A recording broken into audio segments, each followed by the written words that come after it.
There's a lot to unpack. I checked out interviews with Martin Bakole, Francis Ngannou. I watched an interview with Ariel Hassani on the MMA Hour with AJ's trainer Ben Davison. I was having some technical difficulties, I don't know what was going on, but everybody, come on in, come on in. J. Roos Theory in the building.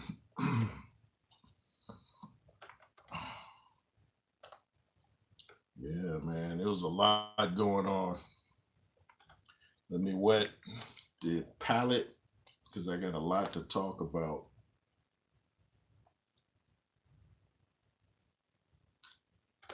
Shout out to all my moderators. Shout out to everybody that came through yesterday. I appreciate you all taking time out of your busy day to hear what I have to say and hear my opinion. Well, I'm gonna just go ahead and get started. But Coley was on one. he he said AJ isn't back, and he was dropping f bombs all over the place. I'll just clean it up. He said AJ is messed up. You know what he really said. He said he's messed up. He hasn't been the same since the Ruiz fight. He said, "How come they don't want to fight me?" I mean, is anybody calling for AJ to fight Martin Bakole? I mean, they probably would have sold 100 tickets for that. So I mean, come on, man. But he was just going off on everybody. He was saying that Joshua was bleeding from the nose, and Deontay, when he fought Hellenius, and Deontay Wilder knocked him out in one round. I was like, you can't go by that because Joshua stopped Eric Molina in what, 2 rounds, and Eric Molina went way more than 2 rounds and gave Deontay Wilder all type of difficulty. So you can't go by that. He was just he was dropping f bombs on Dillian Whyte. I didn't know Dillian Whyte has a fight Sunday in Ireland against Christian Hammer, who has 10. Christian Hammer has 10 losses, by the way. So Dillian Whyte is fighting Sunday, and yeah, I had no clue. I knew he was back. I didn't know he was in fighting shape that's fast. I guess he's been training while he was in hiding. I don't know, but go check out the interview Martin Bakole did. I think it was with Boxing News. I could be mistaken. He had a whole lot to say about AJ. And Ben Davison was real respectful and talked highly of Francis Ngannou. He said no other heavyweight could do to Ngannou what Joshua did. He said, I know the fight didn't last long, but from what I saw in that brief moment, I could see improvements from his legs up, and I guess just his stance. He could tell that he was more prepared as far as I guess just the look, even though it wasn't very successful. But he was saying he has a lot of respect for Ngannou, and no way should he retire. So he had a lot of good things to say. He just said they just had a game plan where AJ would do certain things to get his mind this way, and then they hit him with something where he's not thinking about it. So it's a pretty good interview. If you guys want to check it out, it's Ben Davison on the MMA Hour with Ariel Hassani, and I thought he asked some pretty good questions too.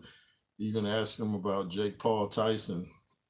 Something else I want to talk about because I'm hearing they're trying to make it an official heavyweight fight, no big gloves and no headgear.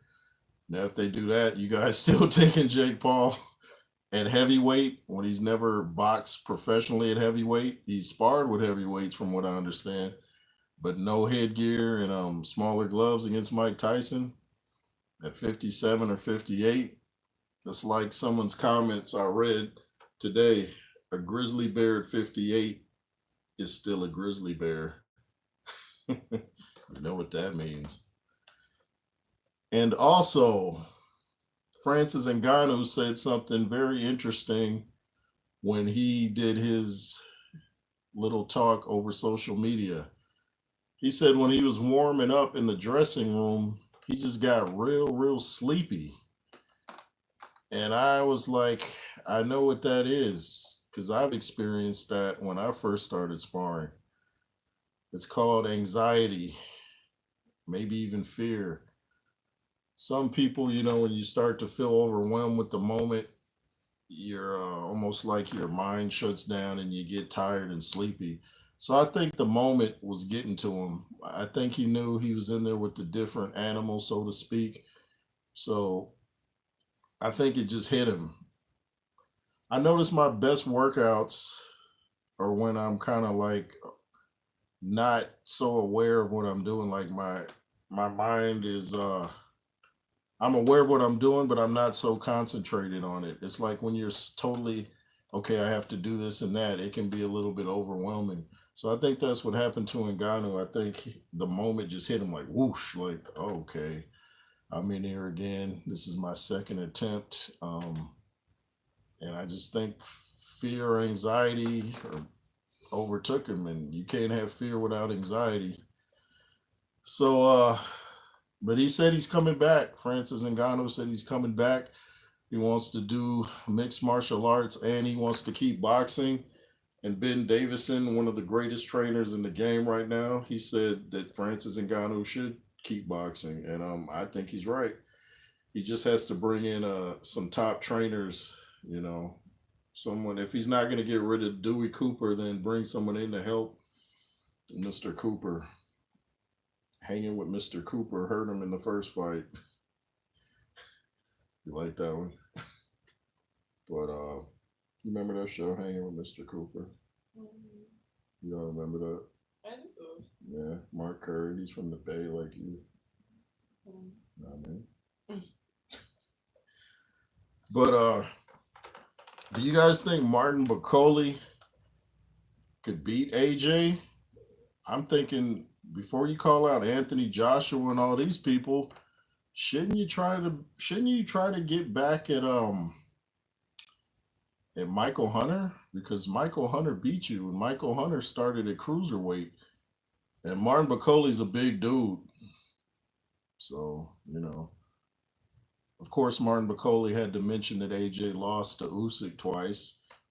And he's really trying to downplay the Joshua and Ngannou fight. He's really trying to downplay that. He's trying to make AJ sound like he's not that great and that Ngannou was just in it for a payday or something like that. I even saw a YouTube channel with not many subscribers, and I can see why. Not that I have that many, but I got way more than him. He's doing videos talking about the fight was rigged, and he claims to be a boxing coach, and this whole argument made zero sense with an emphasis on zero. It's just a lot of opinions out there that don't really hold any weight. They don't. Just a second.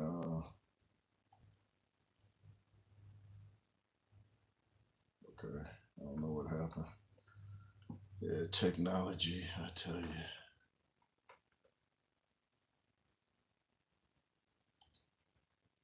Trying to read the question here. I missed that. Let me go back.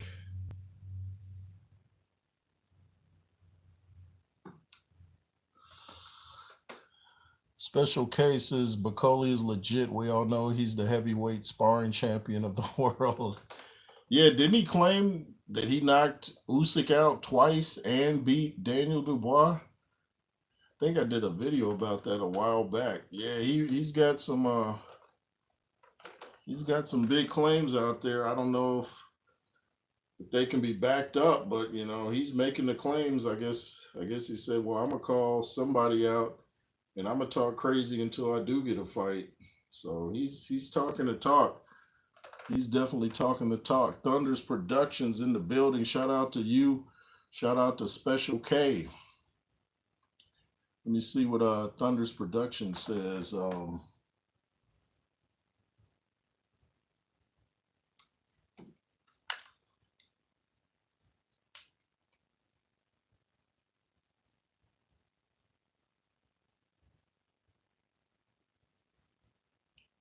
Martin Bakole still never fought no one. Yeah, he really hasn't.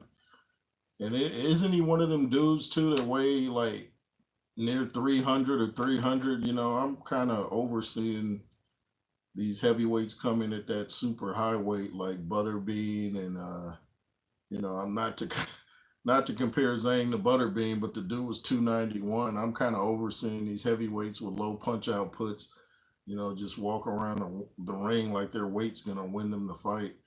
Like, ain't nobody intimidated because you weigh 300 pounds. In fact, that probably inspires them to really go in on you because they know your gas tank is probably not gonna sustain you. Butterbean versus Andy Ruiz, who wins? Like, if Andy loses to Butterbean, he might want to call it a day. Andy might want to hang up the old gloves.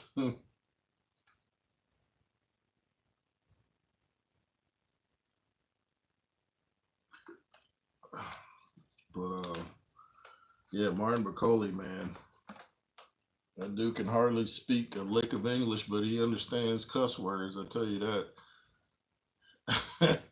Seems like that's the first thing people learn when they speak English. Stallion Coy, what up? Born from his, what's up, man? I'll fight any man born from a woman from their mother. Didn't who said that? Was that Ali? Or was it Martin Bakole? That dude, he was really going at AJ like he was surprised that they didn't call him. I, Maybe he can get on the next card as an undercard, but I don't see him as a main event guy. Now maybe he is being ducked. I don't know. Maybe he's beating up dudes so bad. Oh, that was from Tyson Fury. Oh yeah, yeah. Tyson Fury did say that. Yeah, with a little extra. Any man born from his mother's. Yeah, I was like, come on, Tyson, clean it up, man. Clean it up, man. Put some Ajax on it. Put a yeah. I don't know. Maybe Martin Bakole is beating everybody up so bad in sparring that um, maybe people are ducking him, but I just don't see it because Michael Hunter's not a big guy. He can punch a little bit, but he's not a devastating puncher. And for him to beat you, I mean, I highly doubt the top guys are ducking Martin Bakole. I highly doubt it. Now, maybe he wants to go crazy on me if he sees this, but it's not gonna stop me from speaking the truth, Martin. It's just not. Martin. A lot of things going on today in boxing, man. I was trying to catch all these interviews. That's why I was late coming on. I wanted to. I was about to come on, then I see Ben Davison doing the interview on the MMA Hour. It just got released, so I was like, "Oh, I gotta hear what Ben has to say." He, I just like how this guy thinks, man. You could tell he's a thinker. He said he even went back and watched some of Francis Ngannou's MMA fights, even though people were saying, "Oh, that's different. You don't need to watch that." He wanted to. I would have looked at him too. He was trying to notice little patterns that Ngannou would do, even in mixed martial arts, and he said there were patterns that he would do there that he did in the fight with Tyson Fury. So he knew he would bring it into the fight with AJ because he had only had one professional fight. So, he was just outgunned. It was like a checkers master playing a chess master. And we saw the end result. When I'm glad to see Francis Ngannou is still, he's got the mindset of a champion. He's not quitting. People with that mind state aren't going to go out on a loss. Even if you have one more fight with somebody that's not highly regarded, you're going to come back and get that win before you say goodbye to the people. I know I wouldn't retire with a loss. I couldn't live with that. So y'all hit me with any questions you got, man, about Martin Bakole, Ben Davison, Anthony Joshua, anything. Fantasy celebrity boxing match back in the day, Tupac versus Biggie. Who got? Oh, definitely Tupac. Mike Tyson said Tupac had hands. Plus, Tupac just loved to fight, and Biggie wasn't really in think Biggie used to shoot baskets, but different weight class. But yeah, I got Tupac. Who you got? Thunder's Productions. Francis Ngannou needs to use a hard, stiff jab, not that pawing one. Yeah, definitely. Big Pun versus Fat Joe. I got Big Pun used to actually be in shape. I'll take Fat Joe though, because he's in shape. Special K. Heard a rumor that Bakole was supposed to be Hergovich's opponent on the Day of Reckoning card. Um, Demori was a last minute replacement after Bakole pulled out a few days before the card was. You're probably right about that because out of all the fights on the Day of Reckoning, everyone was like, why is Hergovich getting the soft touch here? I mean, you could look at the dude just at the press conference and knew he was in trouble. And then you saw him in the ring, you're like, how did this guy win any fights? He looked totally amateurish. He looked terrible. So that probably has some truth to it because the Saudis like to put on. They're kind of like Dana White in this aspect. They like to put the best against the best. That was the only one that was lopsided. Everybody's like, well, how do you explain this matchup? So yeah, Bakoli, why don't you talk about that if it's true? We want to hear why you pulled out, man. And Gano's mom's not happy with him taking the boxing serious. She's scared of the damage it can cause. Yeah, yeah, because in mixed martial arts, the damage is spread throughout the body. The shins, the knees, the quads. Boxing is just, waist up. Unless you're fighting Andrew Galata, then it's below the waist up. I think he retires 30 million richer. Yeah. I don't think he's gonna retire, man. He's a competitor. He's not in it for the money. He wants the money, but that's not his sole purpose for fighting. A guy's just in it for money when he gets out of shape and looks crazy. But Ngannou, Joshua, you never seen them dudes looking crazy. So, in order to stay in shape, that shows that there's a level of hunger there. Thunder's Productions. I think Francis will fight till he's 40. Yeah, he's like what 37 right now. I know they say you can't teach an old dog new tricks, but Francis is human, so he can learn some things. And I don't listen to a lot of these old wives' tales and sayings. I think you can still learn at any age. There's a thing in society where certain powers that be want to make you feel like you're useless after a certain age. You can't listen to that now. What are you supposed to do? Just roll over and not participate in life because you had another birthday? I mean, that's not the way to think. He's 40 now though, plus once dropped like that, his chin will never be the same. I thought he's 5. But no, he can come back from that. Look at the punch that Hasim Rockman knocked Lennox Lewis out with. That was pretty devastating. He hit him with one punch and Lewis was out. He was out. I think he didn't even know where he was like Ngannou. I think Emmanuel said Lewis thought he won the fight when he woke up. So he can recover. It's all up here. It's really up here. It's like the great trainer Tommy Brooks said, if your mind is right, you can hit a dude with a bag of bricks and he'll take it. So Francis just felt it. Oh, he said 40. My phone's messed up. Now he's Francis is 37, I believe. And people place so much emphasis on age, man. If you, I keep saying, if you take care of yourself and you train every day, you eat right, you don't live a wild life, age isn't going to be that much of a factor like people think. This isn't just some dude working at a donut shop talking about, I'm going to fight the best. This is these are superior athletes. So he's going to be okay. I mean, it took George Foreman to show people that his age, like he used to say, isn't a death sentence. And people forgot, that was 1994. This is 2024. So how many years ago was that? Was that 30 years ago? So, if George did it, other people can do it. It's just a matter of how you live your life outside the ring and inside the ring, it'll show. It's like Teddy Atlas always calls the boxing ring the chamber of truth. It shows who you really are. If you're a coward, it comes out. If you're brave, it comes out. Thunder's production, I'm not saying he won't keep fighting, but he needs to fight some lower level, yeah, competition to build experience. Yeah, I agree with that. Yeah, he's got to leave the top 10 alone, maybe even the top 20, Fight some dudes like Hergovich just fought. Fight those type of guys, get like 5 wins, and then, build up some highlights of your own. And then, yeah, he won't be the same fighter, though. I feel he will be putting himself at risk.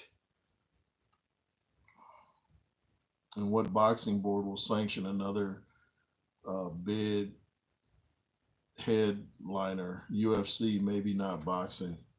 No, I think he can do it. There's been some people that have come back from devastating knockouts. John Ruiz when he fought David Tua. Um, Andrew Galata came back. Like once Lennox Lewis blasted him, Lennox Lewis came back. Mike Tyson came back after Buster Douglas handed him his head. So it's all about the person and the mindset. It's a bad day at the office, but in this case, the office is the boxing ring. Look how Vlad looked at age 41 against Joshua, but then Klitschko boys were truly special.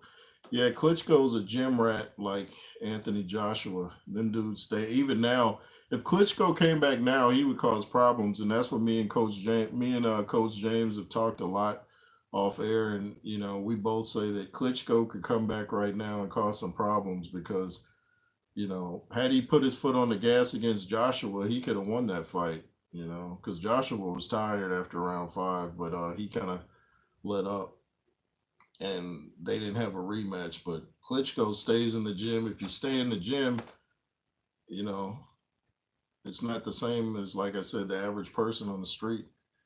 Get my new phone soon. This is cracked due to a horse. What does that say? A horse losing. What did that say? The bottom. Did you see it? I'm waiting for the screen to move up so I can finish reading it.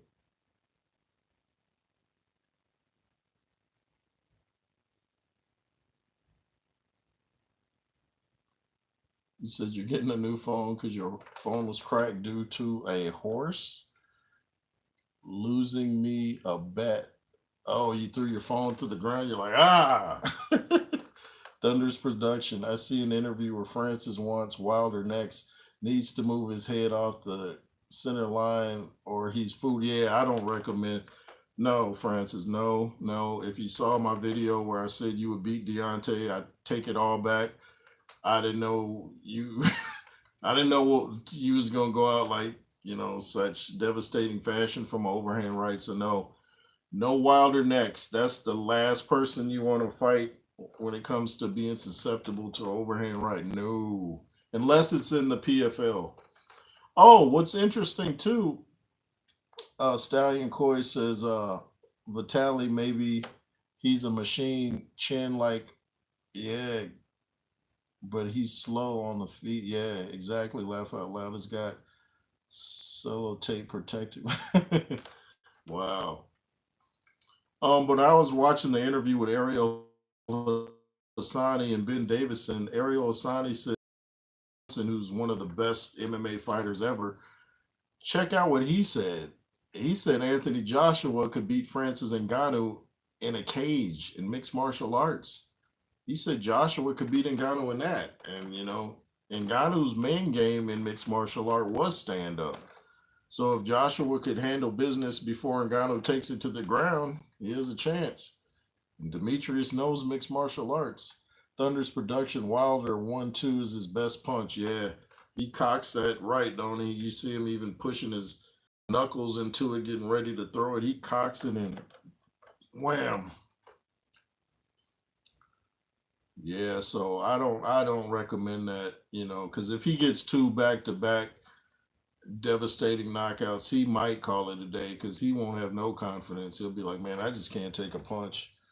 You know who be a good fight? Someone like Big Daddy from Australia, if he's still boxing. I don't know who that is. Only Big Daddy I know of was Riddick Big Daddy Bowe. Yeah, who's the big daddy you're referring to? Maybe Martin Bakole can find him. This dude seems like he can't get a fight.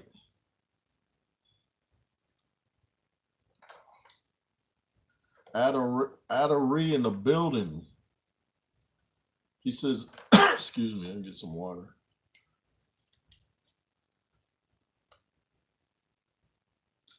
He says Brian Bomack would be a good boxing trainer for Francis Ngannou. Yeah, I think so. I definitely think so. Yeah. Lucas Brown from Australia. Oh, Lucas Brown, yeah.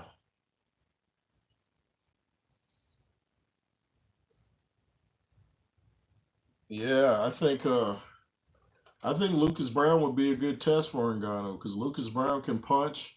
Yeah, he's almost the right opponent because you know, he's not great, but he's good enough to cause you problems. So, yeah, I don't know if I take that fight next. I might even get an easier touch and then go for Lucas Brown. Because if you lose to Lucas, man, Big Baby Miller be a good one. Yeah, but Big Baby Miller does a lot of trash talking. I think he might be able to get in Ngannou's head right now after that knockout. You know, Miller's gonna ride that one till the wheels fall off. So he's got to have a couple more fights before he fights anybody in the top 10 or 20. Big Baby, I think he was humbled a little bit, against Dubois, but I don't think he was humbled to the point where he's just not gonna talk trash anymore. Stallion says you need someone who's suspect to AJ more season now. Yeah, yeah, man. Things are really getting interesting. I think the top fighters might be ringing AJ's phone for a fight, but then again, after that knockout, they probably won't because no matter what you say about Ngannou, his inexperience and this and that, nobody had ever done that to him. Nobody.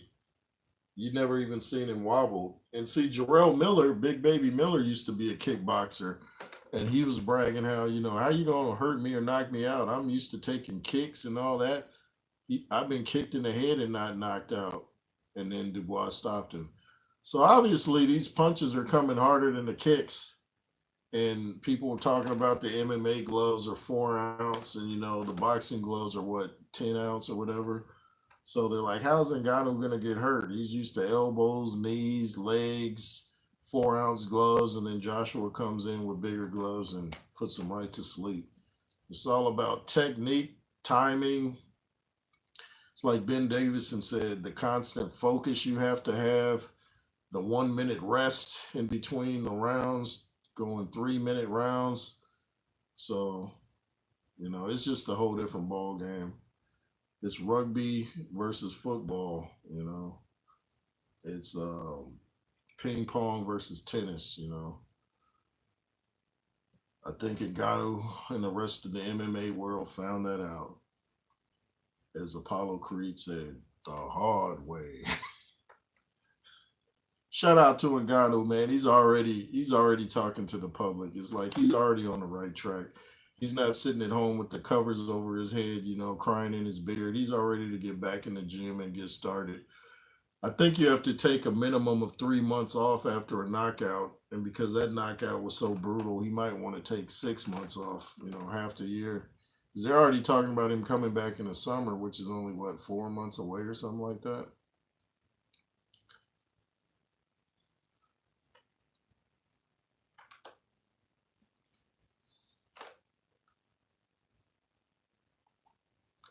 I think Povetkin too dangerous. Throw him in with Pulev. He will learn a lot more about this game. I think Pulev's too dangerous for Ngannou. I saw Pulev doing that. I forget the name of the league where they got the triangle ring. He beat some UFC guy in like one round. Frank Mir. He knocked out Frank Mir in one round. So I don't even think Ngannou's ready for a Pulev.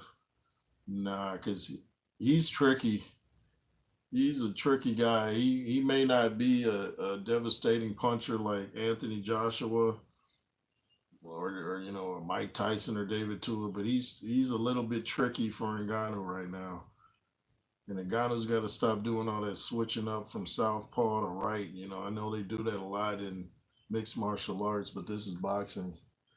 You can tell AJ's jab was hurting him bad. Yeah, jab can do some damage, man, especially when it's a nice hard jab. Old man Takam would have been perfect, but they're friends. Yeah, I heard they boxed back in the day. Yeah, but maybe that would be good choice. And once Ngannou gets his confidence back, he could probably fight the likes of Mr. Derek Chisora. Derek Ward Chisora. But Pulev, small, not big hitter. Chenny can't take Pulev's punches. I think he can't take Pulev's punches. Oh, you think he can or can't take Pulev's punches?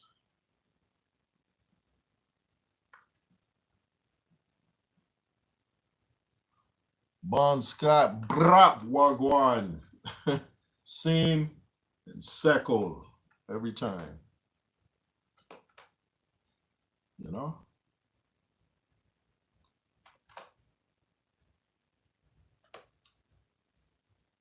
He said my phone's rubbish. Yeah, I think you were trying to say that you don't think that he could take Ngannou's punches. Maybe I think he can take his punch. Oh, okay. Yeah, man, you never know. I don't even know, has Pulev fought since he knocked out Frank Mir? That happened, I believe, after AJ knocked out Pulev.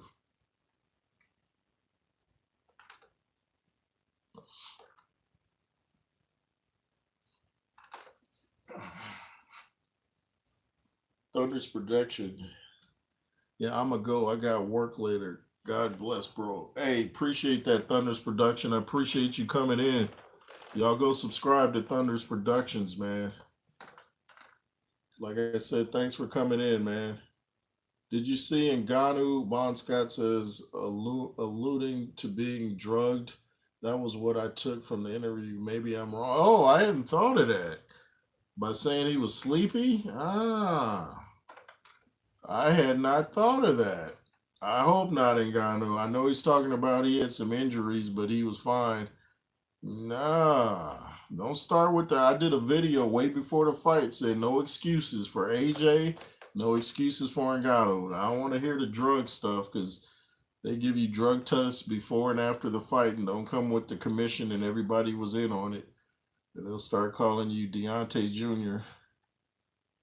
Yeah, but that's something interesting. I hadn't thought of that. Maybe he was trying to be slick with the sleepy talk. Yeah, because why would he say that? Stallion Coy says Pulev's chinny. Now look at how easy AJ rocked and knocked him down. Yeah, but remember that's AJ. AJ can whack. And it took him a while to get Pulev up out of there too. Addery says Anthony Joshua versus Renan Figueroa from I'm not sure who that is, man. I might have to look that one up. Most of these heavyweights now aren't from America, so I gotta familiarize myself with them. America's kind of falling off hard in the heavyweight boxing scene. Like, what's up with that? Special K says if Joshua isn't fighting Hergovich next, I wouldn't be surprised if it's Joshua versus Dubois headlining on the Matchroom versus Queensberry. Oh, I forgot about Matchroom versus Queensberry. Eddie Hearn versus Frank Warren, the main event. Nah. But yeah, that would, phew. Yeah, the Saudis might put that together. Because they say Dubois either dropped Joshua in sparring years and years ago or knocked him out. So it'd be a little payback for AJ. Because Dubois is he's a lot more confident now, stopping Big Baby Miller. Start calling himself Daddy to Big Baby Miller. Yeah, I mean, that would be a nice headline. Anthony Joshua versus Dubois. And Ben Davison and them are going to study tape and see what made Dubois quit. They're going to see what makes him want to get to the showers and in the fight. They're going to study everything about him. Yeah, I would be interested in that. Definitely. Dubois would make Joshua reassess his career, in my honest opinion. Dubois is a busy guy, too.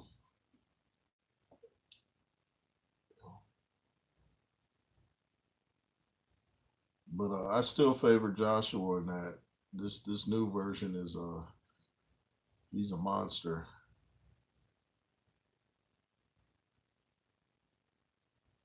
Plus, I think Ben Davison.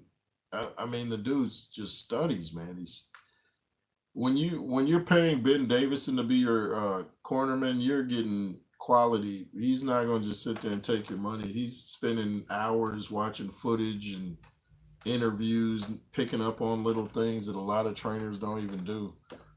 Whoever gets Ngannou must change that.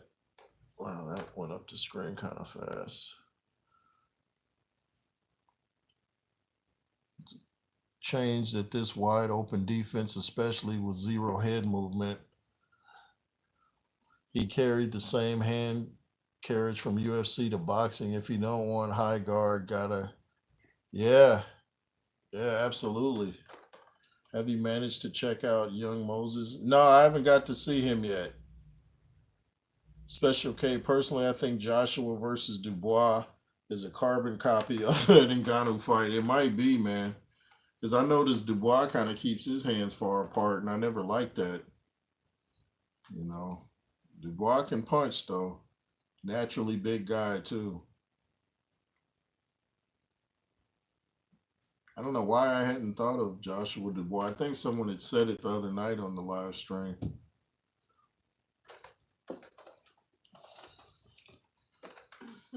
I think Dubois.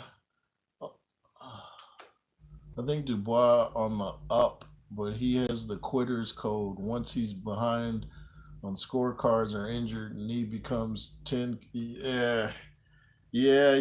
That's the bad thing about when you quit. And I tried to defend him, but against Usyk, it was like, I can't really say nothing now because you're not injured, as far as I know. AJ wins, but not in that fashion. Bon Scott says, no chance. Dubois is a trained boxer. Ngannou is a trained MMA.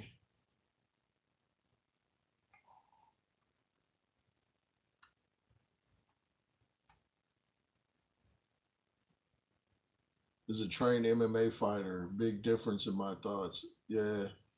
Yeah, Dubois plus but Dubois has been boxing. I mean, he's a young guy, but he still had a lot of ring experience and he's been in there with everybody. I think even my dude, I think Vlad Sarenko's even sparred with him. So yeah, Ngannou don't want no parts of Dubois right now. No. No. Dubois is really confident right now too.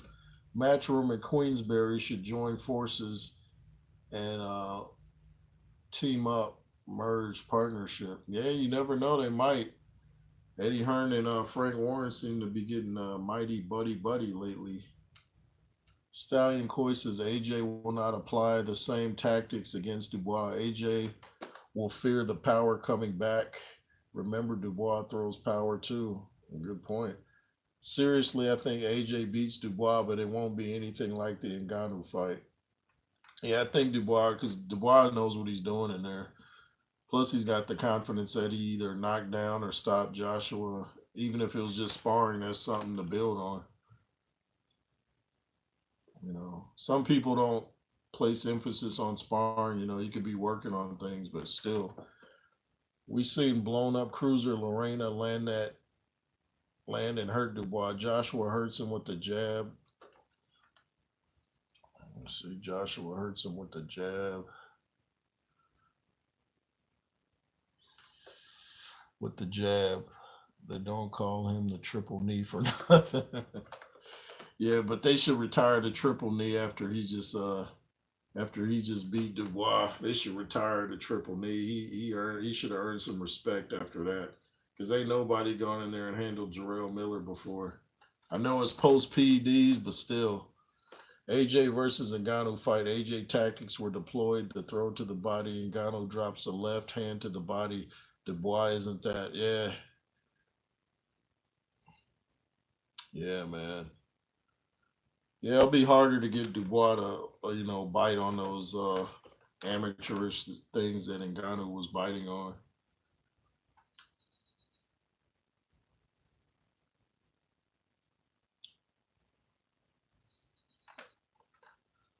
Bond Scott says, got to give Dubois the benefit of the doubt. He fought with a damaged leg, but he still handed Lorena comfortably in the end. Yeah, I'd heard he had some leg issues going on in that fight. If to me, if I'm going into a fight and it's one thing to be hurt, but if you have an injury that can cost you the fight, I'm probably just gonna try to move the fight to a later date and postpone it. You don't want to suffer a loss based off an injury, and then you don't want to say I was injured because then that sounds like an excuse once you lose. But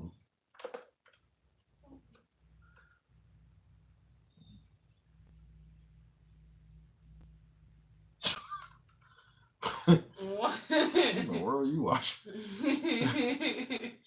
But what is that?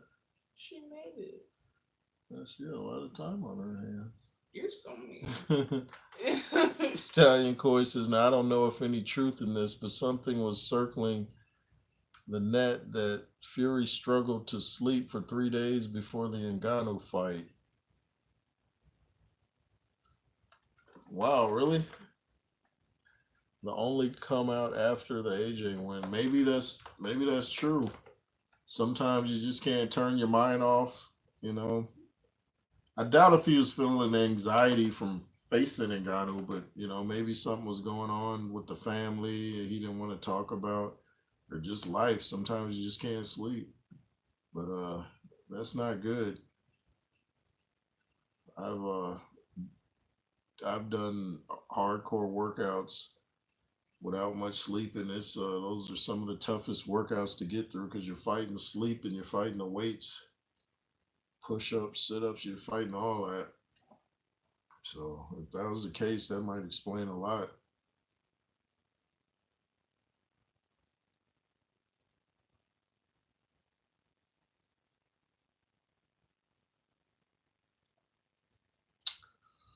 You know what I mean?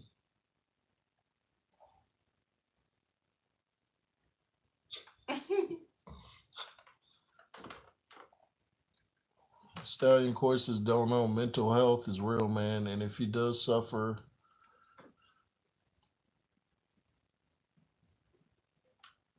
you never know. Yeah. Yeah. Mental health is a tricky thing. It's very tricky. They did have a poorly baby close to it.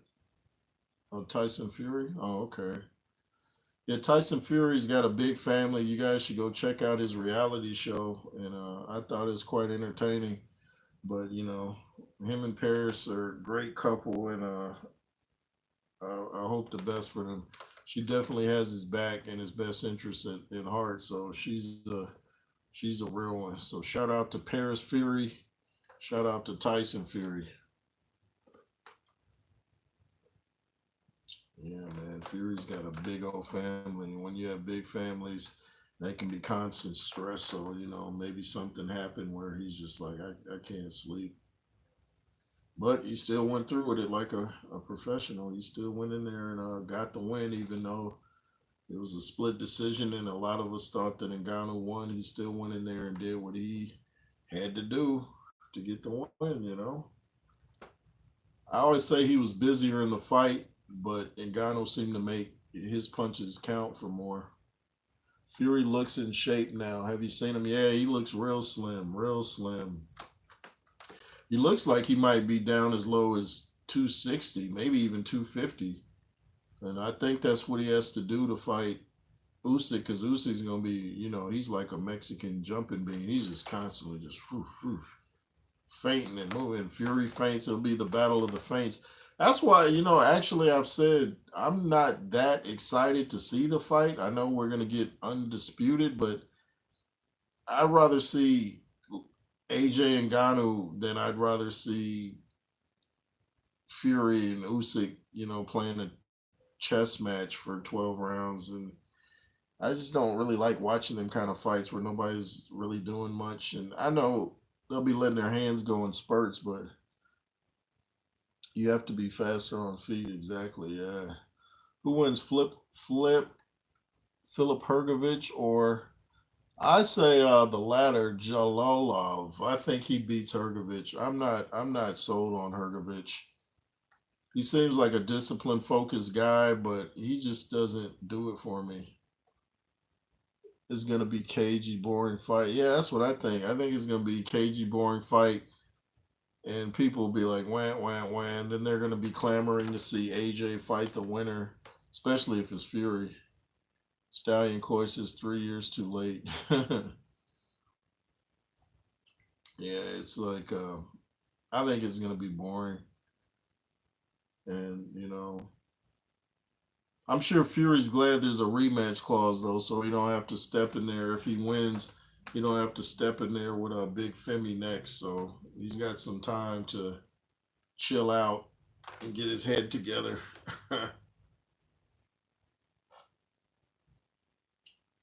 Joe Lolov is the future. Yeah, he could be. He could be. He's got a punch to him. Deontay Wilder's trainer Malik Scott was really impressed with him. Oh, who was I watching? I was watching the Porter Way with Sean Porter, his podcast. He got a dude on the show talking about Malik Scott is an elite trainer. And then someone said, "Yeah, but he took a dive." But I'm like, how is Malik Scott an elite trainer? What are you basing that off of? He didn't win the last fight with Fury. He didn't win the fight with Joseph Parker. I think he's just won one fight, and that was that Hellenius fight that I always thought looked suspect. So it's a lot of people in boxing that just don't have a clue. They don't have a clue. They need to call Colombo. If you don't know about Colombo, Google it. They need to call Colombo and get a clue. I mean, Sean Porter knows the sport. He beat Usyk in the amateurs. So he knows the sport, but the dude on there talking about Malik Scott is an elite trainer, man. Dude, somebody shut his mic off. Malik Scott was an elite boxer and he's not an elite trainer. Might be an elite talker. Reminds me of Manny versus Mayweather. Both ain't their best when that fight was I think it might be like that. Usyk looked his best against Tony Bellew at cruiserweight. Yeah, I haven't been blown away from him at heavyweight. I'm waiting to read the rest.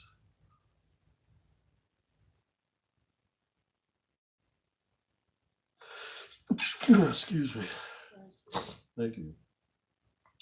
I haven't been blown away of him at heavyweight, but you can't take the 2 wins over AJ away from him. Yeah, man. Yeah, he's not getting guys out of there at heavyweight so easily. Heavyweight's a different ball game. And Ngannou is just a tricky guy to beat, man. And I don't think it'll be a pleasing fight to really watch. But you'll get undisputed, or I predict if Usyk doesn't win, you'll get a draw. I don't think Fury's gonna win, but I kind of hope Fury wins because I'd rather see Fury AJ than Usyk Fury again. That young Ukrainian heavyweight on the Joshua Ngannou undercard looked promising. The young Ukrainian heavyweight, who was that? I'm trying to remember. The guy that beat Makhmudov too, that guy was pretty good. I'd never seen him fight before. I forget his name, but Yeah, he did his thing. Nobody really gave him a chance. And I said, if there's one upset on the day of reckoning, it'll be on the Makhmudov fight, and that's what it was. I know my heavyweight boxing. People can get mad and frustrated that I'm eating victory pizza, but I know my boxing. Usyk versus Parker fight, I believe, would be good to watch. Yeah, that might be kind of interesting there. That might be interesting. But of course, we have to wait for Parker versus Zhang. And then what if Zhang wins the rematch? Are they gonna do a third fight? It's like you people holding up the division with these rematches, man. Fight later on. You ain't gotta run it back immediately, you know? Shout out to the pugilism planet, everybody out there watching from the States to the UK, New Zealand, Samoa, Hawaii, California, West Coast. Shout out to everybody tuning in. Appreciate you.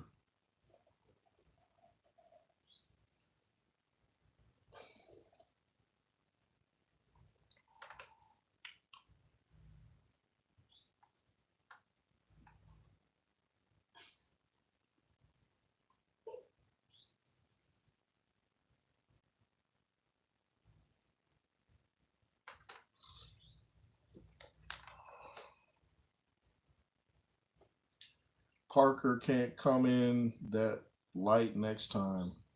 Zhang just a head hunter. If they deploy head and body attacks, maybe a different fight. Yeah, I think I would still take Zhang in a rematch. I think because the way that you might be right about Parker coming in heavy because he got knocked down twice. And if Zhang would have had the energy to press the issue, I think he could have stopped Parker. So I think he's just going to go in there next time. And I think he's going to come in a lot lighter and then let his hands go. Right back, y'all. Give me 1 second.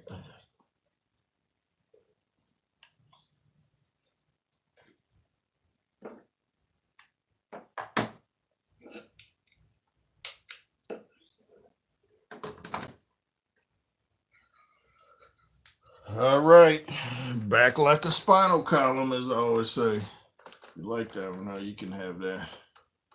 You can have it and put it in your next wrap.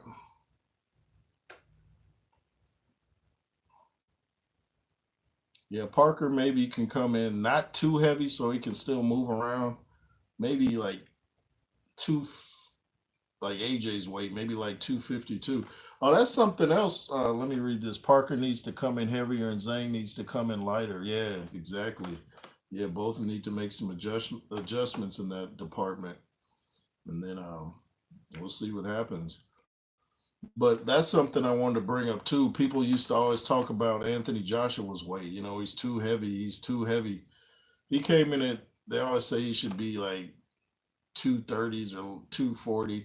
He came in at 252 and did his thing. Look how heavy he was against Jermaine Franklin. Wasn't he like 255? He went 12 rounds. The dude is 6'6". He can handle his weight. He can handle it. Admiral Nayo, I don't even know how to say that last name, the Ukraine heavyweight. I don't even remember him. He was on the Day of Reckoning. I'm gonna have to go back and watch that. That name doesn't ring a bell, but I see a lot of consonants, man. Man, them names don't be having no vowels.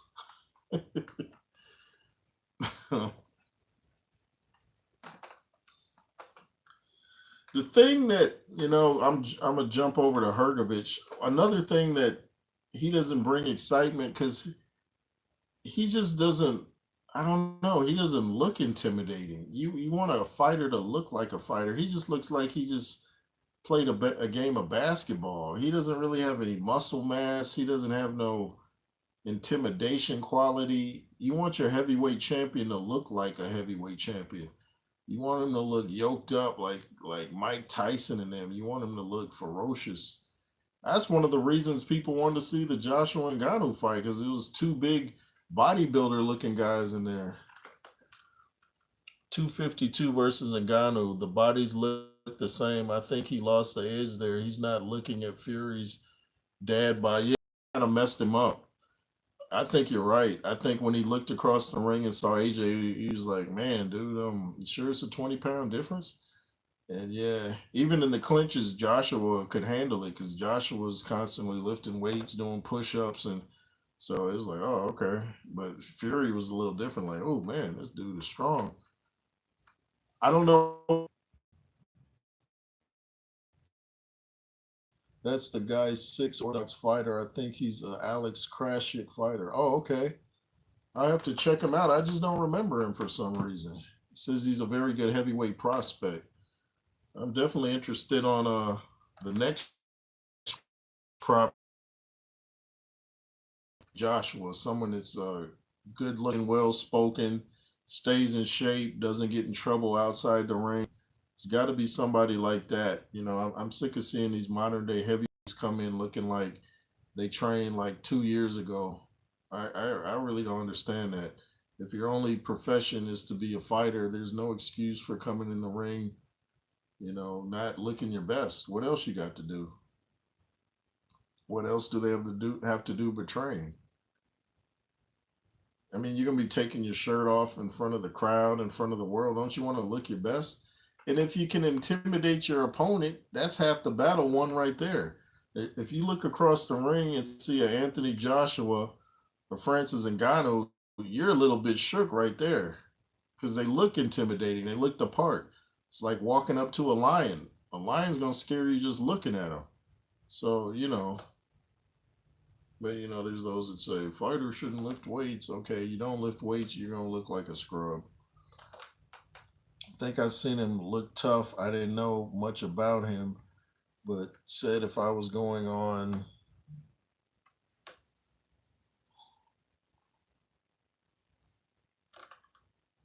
toughness, I'd pick Andrew. Okay, yeah, I'm gonna have to check him out.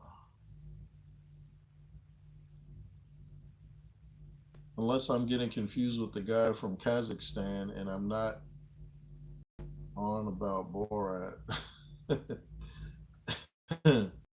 Yeah, I'm trying to remember, man. I just remember Makhmudov getting stopped.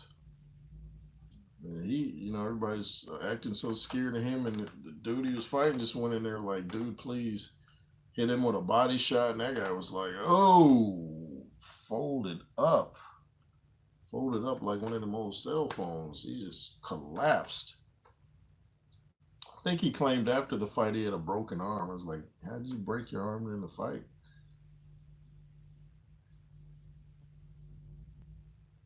I wonder if they're gonna start numbering these the names of these fights: Knockout Chaos One, Knockout Chaos Two, Day of Reckoning Two. They have some pretty cool names that sound get your attention.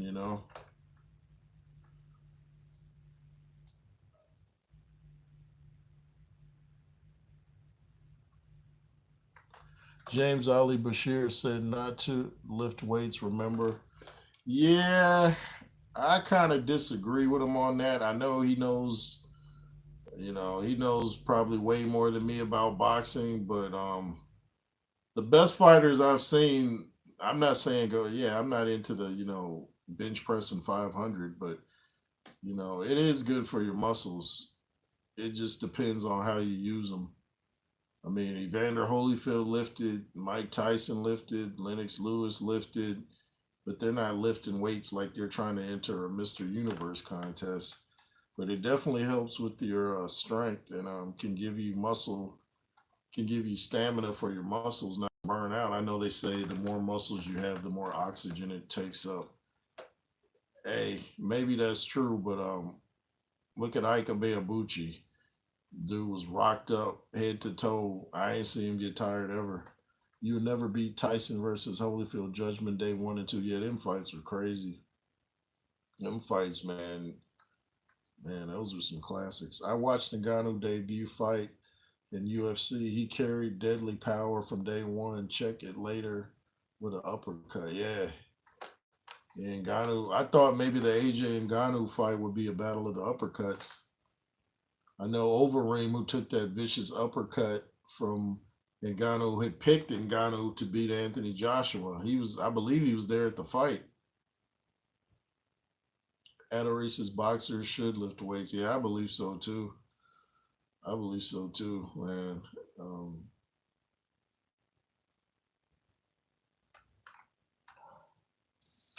Now, serious, the weightlifting was looked differently in old days. They said it slowed you down, but they were confusing muscle pains and recovery time.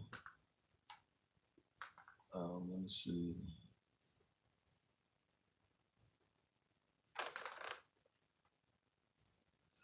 Muscle time for slowness. Look at a sprinter and tell me. Yeah, I'm trying to remember. There used to be a broadcaster that did Friday night fights over ESPN, and he used to be a boxer before he was a broadcaster, and he said he wished when he was boxing he had incorporated some weights into his boxing because he did it years later, and he said how it helped him out so much. Plus, it just keeps you youthful, keeps you looking strong and good. A lot of boxers live on old wives' tales and stuff like that. Ike told me on his YouTube channel that he lifts weights and encouraged boxers to lift weights. See what I mean? And Ike looks great to this day. And yeah, I never got that. Well, you shouldn't. Why would you not want to be strong? Like, you know, people were really impressed when Ngannou hit that punch thing and got the 999. You know, a lot of his size might be natural, but he's doing some weights in there. I've seen him lift weights. Rocky and Marciano build weights out of anything and everything. Look at his KO record. Remember, Bruce Lee lost a fight once and since then he wanted to learn strength training more. Yeah, it can only help you, man. It's not going in there lifting heavy isn't good for anybody anyway, even for bodybuilders. So if you go in there lifting 35 pounds, 30 pounds, 20 pounds, maybe occasionally 50, you're going to do great. It builds muscle, stamina, and you'll find that you can go longer than other people do in other sports than they can because they don't do that. So boxing has to ditch the old wives' tales and come into reality. Look at all the weights John Jones lifted to get up to 260 in the UFC. Went in there and handled Cyril Gahn in seemed like a minute after having years off. So I've seen Evander Holyfield had weights to build up his body from cruiserweight to heavyweight. So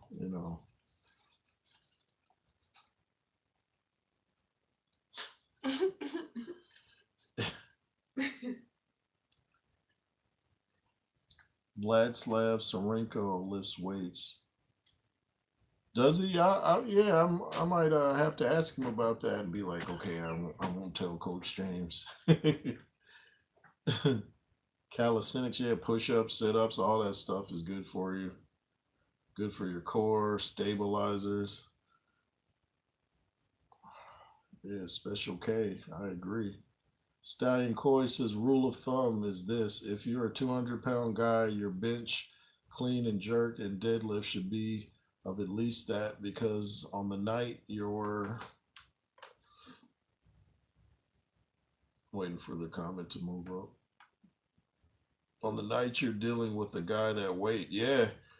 I've never been a deadlift guy because I think you can really mess up your spine with that. But I see dudes doing it, and if you're gonna do it, you want to make sure that it's probably near the weight of the guy you're fighting, so you can kind of manhandle him across the ring.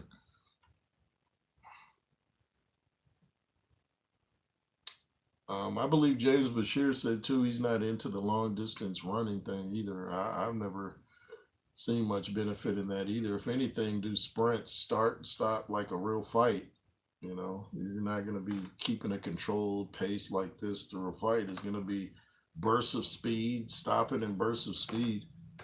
Yeah, I deadlift, mess my lower back. Yeah, see what I mean? Deadlifts are, if you're not doing them right, you can mess up your spine and discs, and then you're not able to train at all. So, yeah.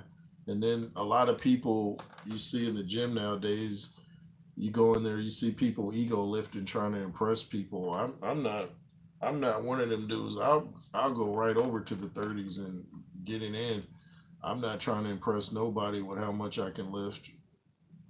And high reps keeps you strong too because it builds endurance. Muscle endurance is what you need in a boxing match. It's definitely what you need in a boxing match. But I hope somebody does give Martin Bakole his shot because he keeps talking mad garbage to everybody, and he seems like a very disrespectful guy. So I kind of want to see somebody step in there with him and give him his opportunity so he can stop running his mouth. I used to run a lot, and sprints are good for explosive power, but remember, one requires oxygen, the other goes into your oxygen debt, which is sprinting or explosive attacks. That's some good info there, man. You need both. Yeah, I can see that. I just know some dudes be like running like 6 miles and all that. I'm like, man, dude, that is a lot of running. They do run, run, run. They do run, run.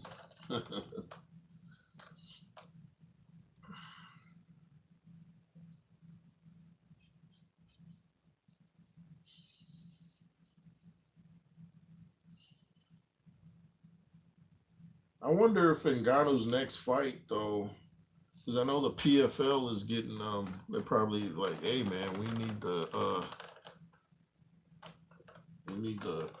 limelight over here now. Come on over here. Whoever he fights next, they're not gonna be as afraid of him as people were talking before, like that Magmudov dude. That air of supremacy is kind of gone now. You see that he's beatable. You know, it's kind of like when you take the mask off Darth Vader, and then you see he's this really this feeble old man that you heard with the deep voice and the breathing. Do you think Ken Norton lifts weight? Yeah, Ken Norton. Yeah, Carl Weathers when he played Apollo Creed, his body reminded me a lot of Ken Norton. Ken Norton, yeah, great looking body too. I just feel like if you can look your best, why not do it? And if you can intimidate your opponent, you gotta have to battle one. Why do you think people are so scared of Mike Tyson?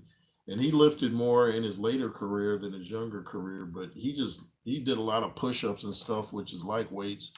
So people were intimidated looking across the ring at Mike Tyson. For one, there wasn't much of a target to hit. Speaking of Mike Tyson, I saw him and Jake Paul standing next to each other, and Jake Paul was barely taller than Mike Tyson. Barely taller than Mike Tyson. So, what advantage is Jake Paul going to have? You say youth? I don't know. I'd rather have experience on my side,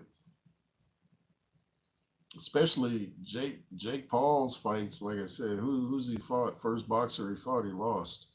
Shout out to Tommy Fury. I was hoping Tommy Fury would just put hands on that dude. He won, but I was hoping he would get a knockout or something. Punching with hand weights very important because you're training your body to believe it's still carrying them weights when you don't have them. Yeah, very important. I see AJ doing that a lot. I see Usyk doing that. Um, I've seen even fighters in lower divisions doing that. Yeah, it's good to because the gloves may not be that heavy, but they weigh something. So I've heard people that never boxed that tried to do boxing workouts, and they're like, "Man, you wouldn't believe how draining it is to just keep your hands up for 3 minutes." Yeah, it can be draining.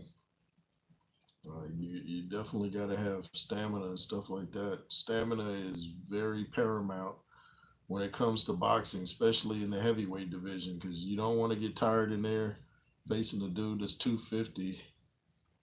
Yeah, Caleb Brooks says, yeah, but it's to the extreme though with the age differences opposed to experience. Experience can't get you that far at that age, especially because he smokes, so abuses his body. Yeah, I wish. I keep saying if Customato was here, you tell Mike, hey, dude, what are you doing, dude? Like, yeah, Mike's got to stop the smoking. He needs to he needs to get ready immediately. He needs to start now if he hasn't started. He needs to just make sure he don't have nothing crazy in his system. No drinking, none of that. Cause you don't want that loss to Mr. Jake Paul on your resume. You don't want that. That is not true. Mike Tyson lifts weights at an early age. I don't know. I thought they said that. I thought Customato wasn't a fan of that, but he might have. I could be wrong. Easy to build. You send a pair by lead weights and duct tape them. Get some kind of strap and customize them to your hands to shadow box with. Yeah, right. I have some like 2 pound dumbbells. I even have a video where I say, hold these 2 pound dumbbells out for 3 minutes, just like this. Your shoulders will be on fire. And I talked to Chris Jones about it, the bodybuilder here on YouTube. Shout out to Chris Jones, and he was saying that that's good for your stabilizer muscles in your shoulders. So you guys want to get a pump in your shoulders where the blood rushes to your shoulders? If you don't have 2 pound dumbbells, just get some can of corn or green beans and hold them out to your side for 3 minutes. Your shoulders in particular will be screaming. And then after that, I do 300 side laterals after that with the 2 pound dumbbells. And that's just to warm up. Then I use the 20 pound dumbbells and the 35 pound dumbbells. Used to use 30, but I graduated to 35. I got some 50 pound dumbbells, did my push ups and sit ups and all that. And I've been doing that stuff for decades now.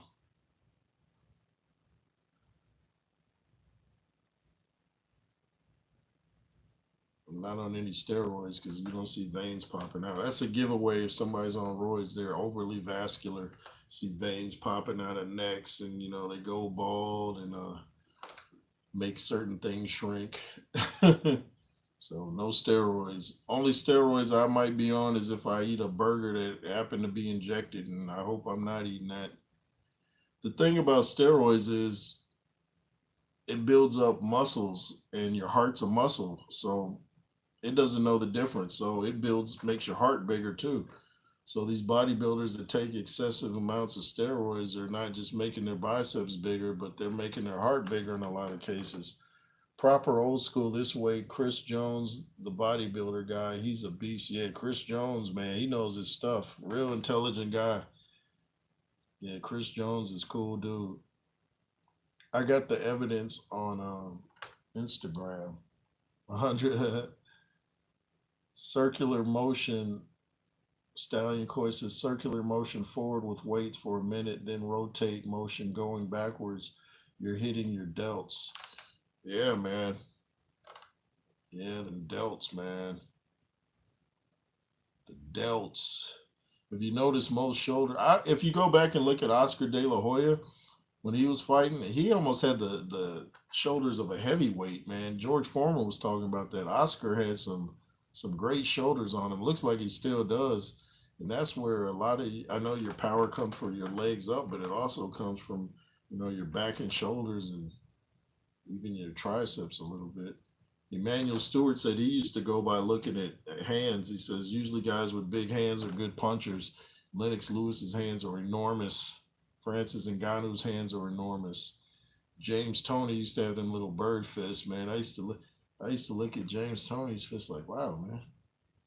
Lightweight, yeah. Look at Chris Eubank or Nigel Benn. Yeah, right. Yes, indeed. I'm gonna have to see if Ika Beabuchi has a Instagram. Like I said, I know he's got a YouTube platform, but um, everybody's so mad that we didn't get to see his career play out. He was a tough guy, man. I had done a video before saying after the Fury and Ngannou fight, was Ngannou the new Ika Beabuchi? Apparently not, but we'll see. Maybe he can Maybe he can redeem himself and be compared to Ike, his fellow African.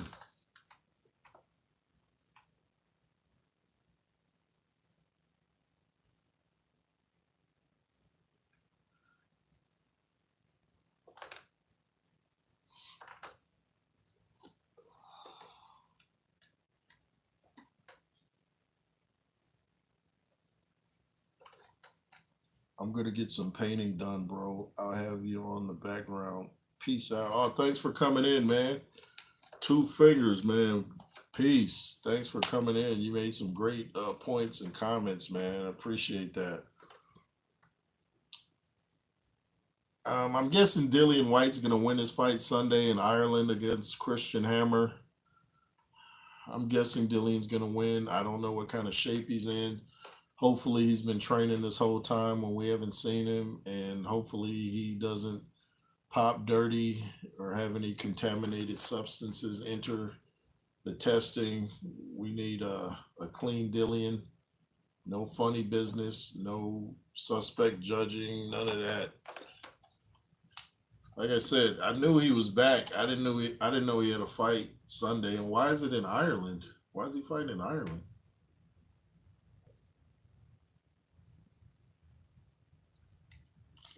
Why not the UK or America?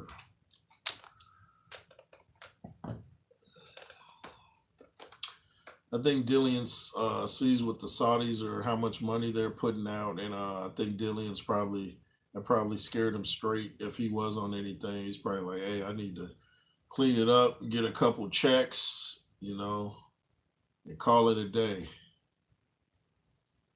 The Saudis are paying well, and we're getting some great fights. A lot of people were complaining that the energy's not the same. I'd rather get the great fights than worry about the crowd screaming personally. What's the use of having a lit crowd if the fight's boring? I'd rather have a lit fight and have a dull crowd. Not really paying so much to see the crowd does make a difference though. It does make a difference, but I still rather see a great fight than be too concerned with the audience, you know what I mean? I'm trying to think what else Bakole was talking about because he just had a lot to say about AJ and how he didn't think he was back. Everybody keeps going to that Ruiz fight like he didn't already redeem that. Special K says kind of what I've been saying. He said Dillian is shot. Povetkin destroyed what was left of his chin. Yeah, I can definitely agree with that. I got no interest in watching him anymore. I've been saying that for a while. When everybody's like, he's going to be a threat to Tyson Fury, it's like, are you guys kidding me? I predicted near the round and predicted the punch. I said Fury's going to end it with an uppercut. That's just what happened.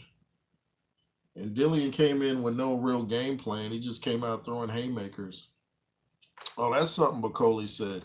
He said he was in the camp for Fury versus Ngannou, and he said Fury wasn't taking it real serious, like he was playing around. So, hey, might be something to that. But yeah, Dillian's legs look a little bit shaky to me. Now maybe he's doing some squats and strengthening them, but it seems like when he gets clipped on the chin, his legs always look a little bit funny, and I think he's kind of top heavy to go along with it. He's got kind of a weird build. He's like real broad with these long arms, and the long arms can help you, but I don't know. His thighs don't seem to be able to hold up his torso. Lennox Lewis, like I quote a lot, said top heavy guys usually don't take a good punch, and he said he noticed that with Razor Ruddock before he knocked him out. Razor Ruddock had inspired him too before that fight in 1992 because Razor Ruddock said they used to spar a lot when they were younger. And Razor Ruddock said, I still have the blood of Lennox Lewis on my shoes from my sparring. And that didn't intimidate Lewis. It made Lewis hyped. And you could even see Razor talking to Lewis in the middle of the ring. And Lewis just looked at him like Drago. You will lose. And Lewis went in there and knocked that dude senseless. I told people Lewis was going to win that.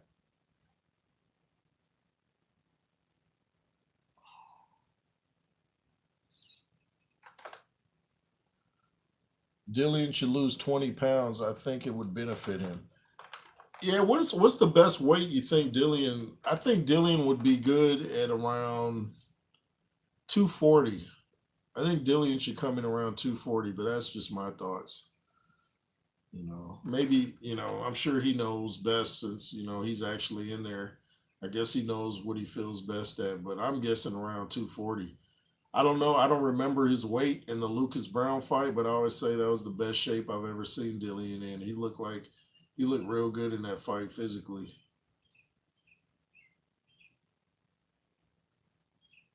It seems like once a fighter looks good physically, that he would want to stay looking like that.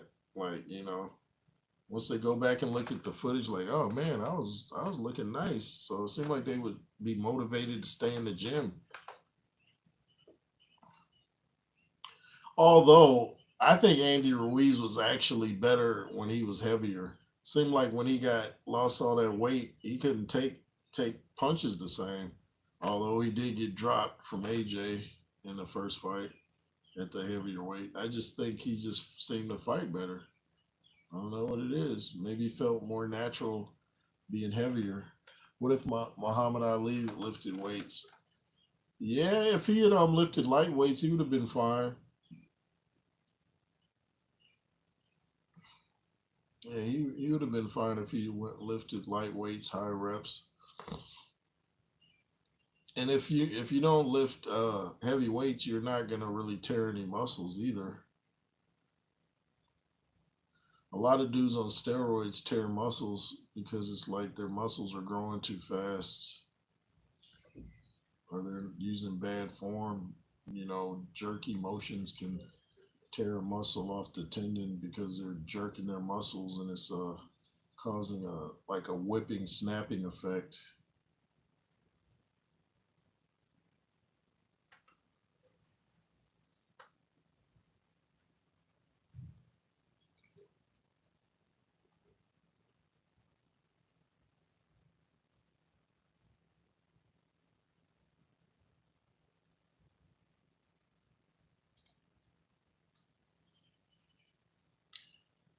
I'm sure Dillian and Bakole might get it on though. Once Dillian gets a couple fights under him, because Bakole seemed like he got some serious beef. There's some type of beef he's got going with Dillian. I guess Dillian said something smart that he didn't like, so he just kept dropping f bombs on Dillian. Like I said, he apologized, but he still dropped him. You know, he still dropped him. But yeah, go check out the interview with Ben Davison on the MMA Hour, and go check out Martin Bacole's interview. I believe it was with Boxing News, but don't quote me on that. Just type in Martin Bacole interview, and it'll pop up. And yeah, it says I think the headline says Bacole calls out AJ, and yeah, I don't know if you want that smoke, Bacole.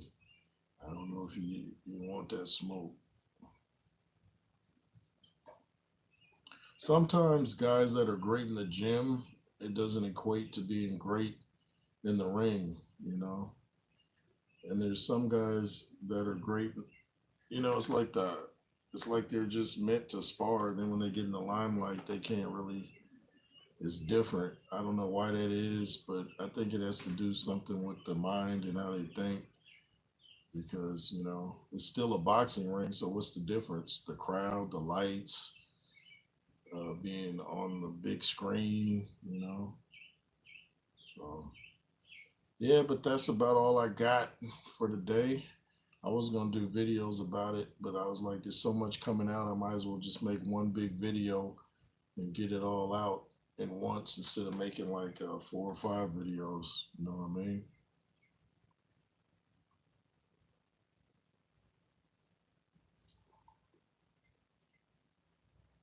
How do Special K says, how does a guy like Hunter disappear off the radar? Was he greedy? I don't.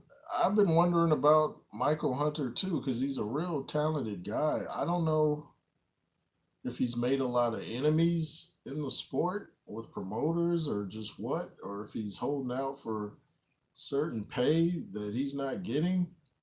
But I'd like to see more of Michael Hunter. You know, he gave a pretty good interview a while back about um, Tyson Fury. Tony's reviews, thumbs up to everyone. Shout out to my dude, my fellow weightlifter, Tony's reviews. Go sign, go. I said sign up.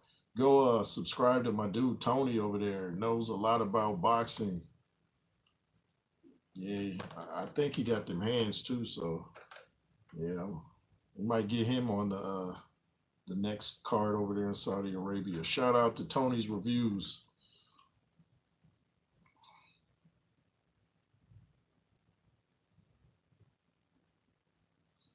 Shout out to Andrew Tucker World Boxing on the Edge and Kurt KD Counterpunch Boxing News, Boxing Wave, Showbiz the Adult. I've been checking Mr. Boxing today too. Say I enjoy your show. I appreciate that. Oh, I think, are you talking to me or Tony? Yeah, I appreciate that, although, if you're talking to me. But I've been checking Mr. Boxing today too, seeing if he had any videos, because his platform is mainly about heavyweight boxing like mine. So I wanted to see if he was talking about the Joshua Ngannou fight. And nothing so far. Hope everything's all right over his way. I'm I really want to hear what he thought of the fight with Joshua Ngannou. He's one of the few channels that really know his stuff, especially about heavyweight boxing. Like all the up and comers that you guys mentioned over here, he knows. He could tell you about them and their records, and yeah, he knows a lot more than I do as far as guys coming up. You know, the new guys. I know more. I don't mean I know more than him. I'm just saying I know my platform's more about the current guys and the '90s fighters and stuff like that. But shout out to Mr. Boxing today too, man. Great platform. In fact, I'm a moderator over there. Yes, I am talking to you, Jay Roos. I really enjoy your show. I appreciate that, man. I enjoy your comments. You always give me a lot to think about, and you come up with good potential fights or classic fights that we could have had from back in the day. So shout out to you, man. Follow you on Instagram too, man. Y'all want to follow me on Instagram? It's Jonathan Roos 619.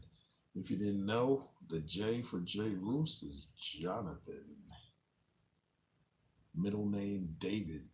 David and Jonathan were best friends in the scriptures. I have an African name in there too. Me and Joshua both have African middle names. Fun fact.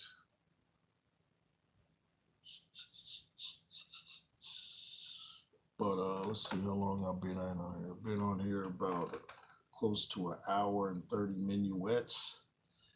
Guess I'll go finish my Hulk smoothie and prepare for my second workout of the day. Thanks for watching. I appreciate you all. LSR forever. Make sure to beat down that like button. And remember, it is what it is.